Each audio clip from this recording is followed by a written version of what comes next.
Olá pessoal, então nós vamos dar continuidade na nossa aula sobre a cultura do tomateiro e nesse momento nós vamos falar sobre as cultivares. Bem, dada a importância da cultura do tomateiro, vocês já devem imaginar que é um mercado de sementes bastante concorrido.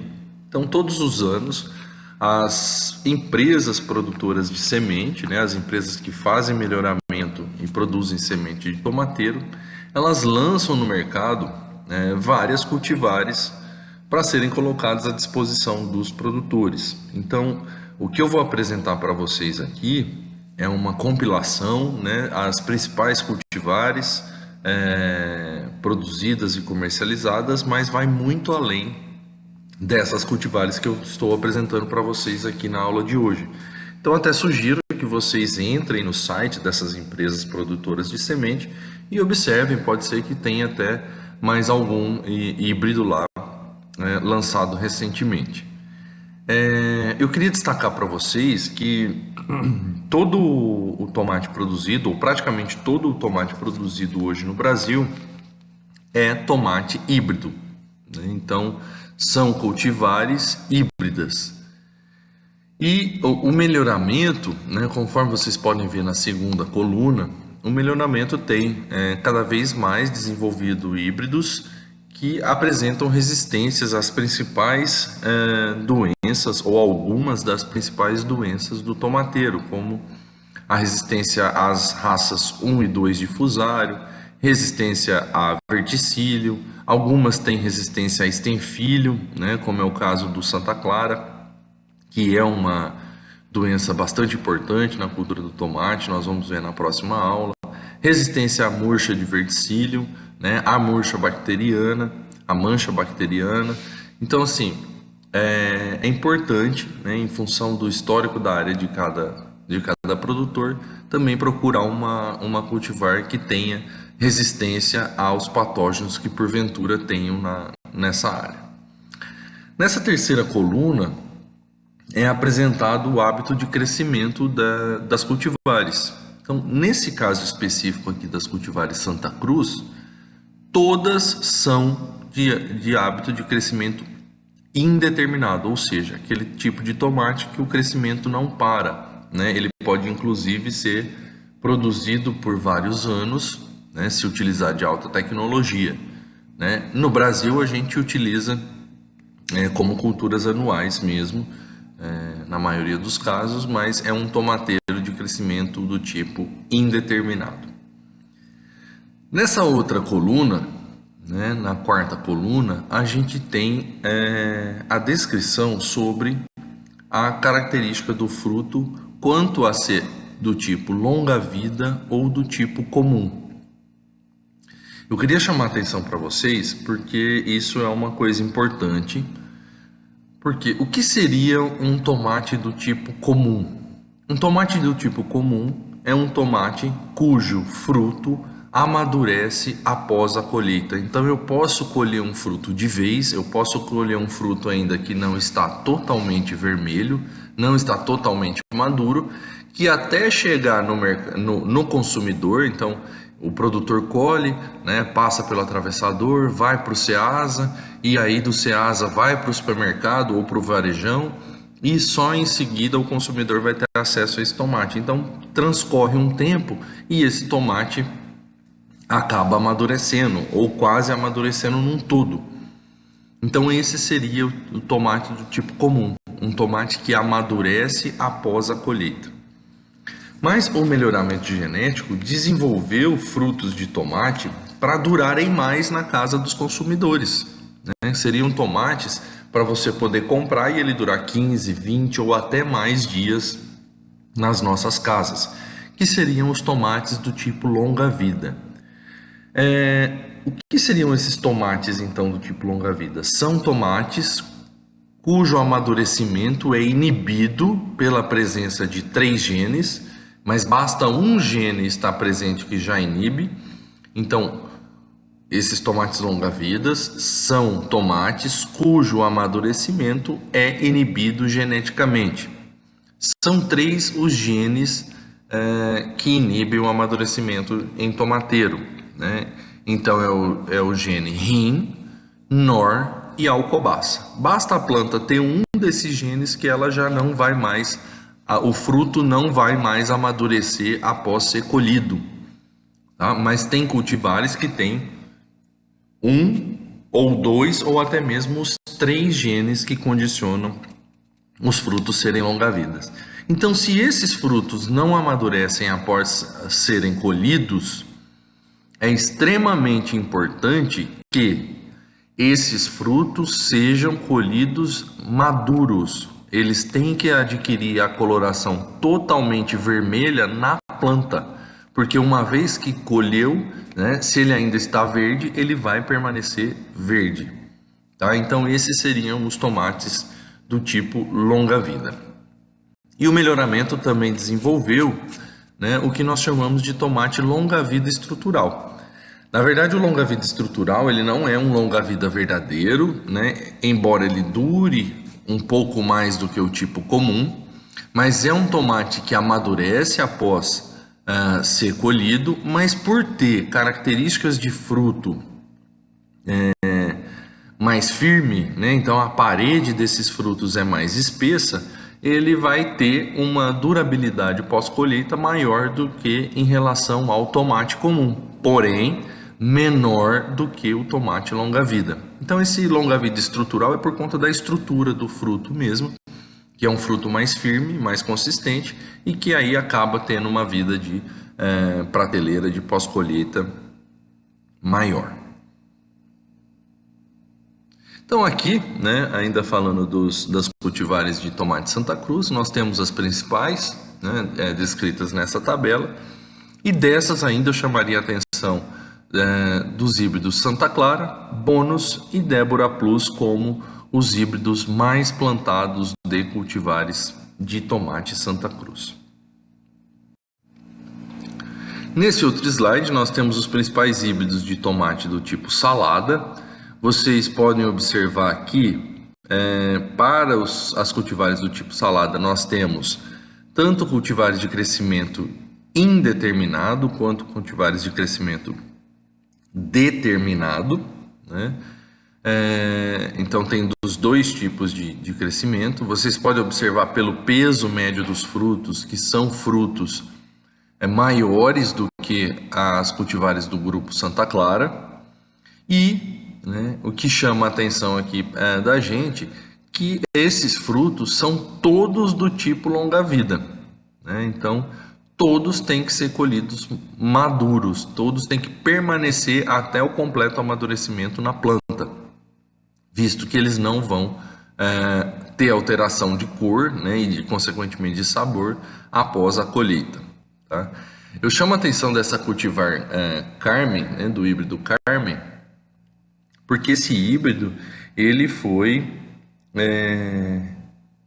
o mais plantado no Brasil para cultivares destinadas para consumo in natura, né? Então 80% das áreas eram cultivadas com esse híbrido. Mas quando veio o híbrido Carmen longa vida, os produtores continuaram a colher o tomate como eles estavam acostumados a colher antes. Então colher o tomate verde para que ele amadurecesse até chegar no mercado consumidor.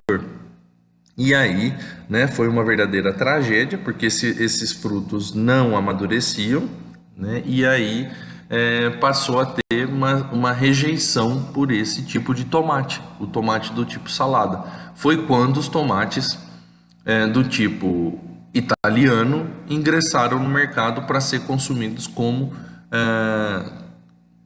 para consumo in natura, né? Então, devido a essa rejeição, né, do tomate Carmen, porque quando chegava para a dona de casa, para o consumidor que ia consumir, ele estava um tomate ruim, né, porque ainda ele estava imaturo, né, ele não amadurecia após a colheita. E aí os consumidores passaram a aceitar o tipo do tomate italiano, que é o próximo que nós vamos ver agora. Mas hoje, né, como que o conhecimento avançou, chegou a informação até os produtores de que esses tomates têm que ser completamente maduros, então esse tipo de tomate voltou a ser aceito e é o mais aceito para consumo na forma in natura. Então aqui nós temos algumas cultivares do tipo italiano, né? As principais cultivares do tipo italiano. Perdão. Então vocês podem observar que nós temos tanto cultivares de crescimento indeterminado quanto cultivares de crescimento determinado, né? E cultivares do tipo longa-vida, né? E longa-vida estrutural. Quando as empresas descrevem que o fruto é firme, tá? Significa que ele é um longa-vida estrutural, é por conta da firmeza do fruto. Então, do grupo italiano, as principais cultivares, né? As principais cultivares são Andrea, Nádia, SM16, Júpiter e outras duas que eu vou mostrar a foto para vocês um pouquinho mais à frente. Mas desses híbridos aqui, com certeza o híbrido Andrea é o que mais se destaca, né? É o híbrido mais plantado do tipo de tomate italiano. Com relação aos tomates do grupo mini tomate, que são aqueles tomates cereja, né? São essas as cultivares mais plantadas: Red Sugar, Sweet Million, Sweet Gold, Cindy e Mountain Belly. E tem um outro, né, que vocês já devem ter ouvido falar, que é um híbrido que tem que se pagar royalty, que é o Sweet Grape. Ele é comercializado pela Sakata, né, e é um tomate que tem que ser cultivado via contrato com a empresa e é necessário pagar royalty sobre a colheita, né, a quantidade produzida para a empresa. Desses híbridos aqui de mini tomate, né, se destacam o Sweet Million, o Sweet Gold e o Cindy. Tá? Então são os principais, os mais produzidos de mini tomate. Esses daqui não precisam pagar royalty, compra a semente e é normal. Algumas cultivares para indústria, né? Aquele tomate, até então que nós falamos era tomate para mesa. Esses são alguns tomateiros desenvolvidos para a indústria. Esses dois primeiros, o IPA 5 e o IPA 6, são exclusivamente plantados na região Nordeste, principalmente no estado do Pernambuco. Foram desenvolvidos pelo Instituto Pernambucano Agropecuário, tá? Então por isso que recebe esse nome, né, de IPA 5 e IPA 6, é uma abreviação do Instituto Pernambucano Agropecuário, e ele não é plantado aqui, eles não são plantados aqui na região Centro-Oeste, Sudeste e Sul, né? Aqui na nossa região predomina outras cultivares, como vocês podem observar aqui nessa tabela.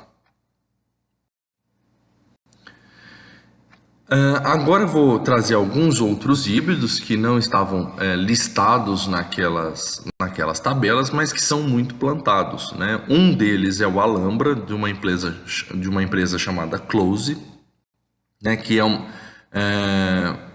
uma cultivar de crescimento indeterminado, tem alto potencial de colheita, né?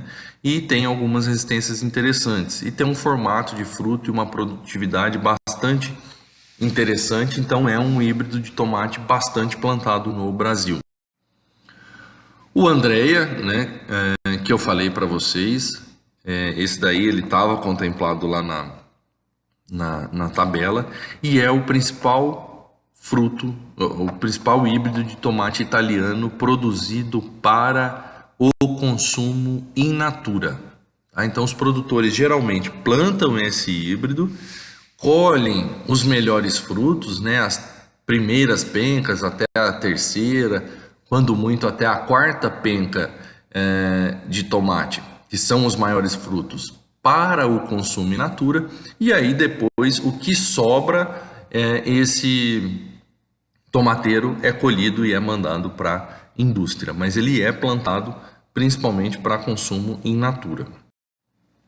O híbrido Carmen, que eu falei para vocês, vale a pena destacar esse híbrido, porque ele é muito plantado, com características de frutos grandes, né, muito aceitos pelo mercado consumidor. Tá? Então, eu queria deixar claro que ele teve aquele problema, né, mas que hoje voltou a ser bem aceito e bem plantado pelos produtores. O Débora, que eu também chamei a atenção para vocês, né? Então eu estou trazendo aqui os que são mais cultivados. Débora Max e tem o Débora Plus da Sakata, que é o mesmo material, né? O mesmo híbrido, porém eles têm uma diferença ou outra com relação à resistência a doenças. Tá? Então o padrão de fruto do Débora Max e do Débora Plus é o mesmo. Um outro híbrido, né, que é plantado, né, mas uma escala menor, é o híbrido Gisele da Sakata, e o que é interessante é que é uma cultivar de crescimento determinado e de frutos grandes, né, para consumo in natura. Então ele é uma cultivar aí um pouco diferente do que a gente está acostumado, que geralmente, né, a maior parte das cultivares para consumo in natura são de crescimento indeterminado. Esse híbrido, nós vamos ver na próxima aula, quando a gente for falar de tutoramento, que esse híbrido ele é recomendado para condução em meia estaca. Então, apesar dele ser um tomate de crescimento determinado, é necessário que se faça a condução das plantas, é necessário que se faça o tutoramento das plantas para que a qualidade dos frutos seja uma qualidade alta. Esse é um outro tomateiro bastante plantado do tipo italiano, tá? É o Nettuno, da empresa BHN Seed, que junto com o Andrea, né, são os dois mais plantados do grupo italiano. E aqui também o Katia. Na verdade, do grupo italiano são 3 os mais plantados: Katia, Andrea e Nettuno. Tá? Então o Katia ele configura ali junto com o Nettuno de igual para igual, né? Também do grupo italiano. Vocês podem observar que tem uma polpa bem espessa, frutos relativamente grandes, então é bem aceito para o mercado, tanto o mercado in natura quanto para a indústria. Esse aqui é um outro, né, da BHN Seed, o Júpiter, né, estava listado lá naquelas tabelas como um dos bastante plantados no Brasil. Saturno, da mesma empresa, BHN Seed, mas para o mercado in natura, né, para o consumo de mesa, ele não é tão aceito. Como vocês podem observar nesse fruto que está cortado, ele tem o ápice do fruto um pouco mais afunilado, né? Então o fundinho ali do fruto ele é um pouco mais afunilado e o mercado consumidor não aceita bem isso, né? O mercado consumidor quer um fruto mais uniforme, então por isso para consumo in natura ele não é muito plantado. Esse é um que também estava lá nas tabelas, que a gente merece chamar a atenção dele, porque chamar a atenção para ele, porque ele é um muito plantado, né, para tomate de mesa, que é o bônus da empresa Top Seed. E esse, né, é o IPA 5, que eu disse para vocês que não é plantado na região centro-oeste, não é plantado na região sudeste nem na sul, mas é muito plantado na região nordeste, principalmente no estado do Pernambuco, né, para atender o consumo tanto in natura quanto a demanda da indústria, né? Então, comparado aos híbridos anteriormente citados, né, não é um material que se destaca, porém, né, como ele foi desenvolvido para a região Nordeste, é uma cultivar que apresenta bom pegamento de frutos, né, boa frutificação, um padrão relativamente adequado para o consumo in natura e um padrão adequado para a indústria. Então, por isso, né, porque ele tolera um pouco mais temperaturas mais altas. Por isso que ele é bastante plantado, mas só na região Nordeste. Não teria aqui no mercado da região Sudeste, Centro-Oeste, por ser um mercado mais exigente, esse tomate não seria aceito. Vocês podem ver que ele não tem um bom padrão de frutos e a coloração dele não é adequada. Então aqui nós conseguimos produzir outros materiais que são mais recomendados.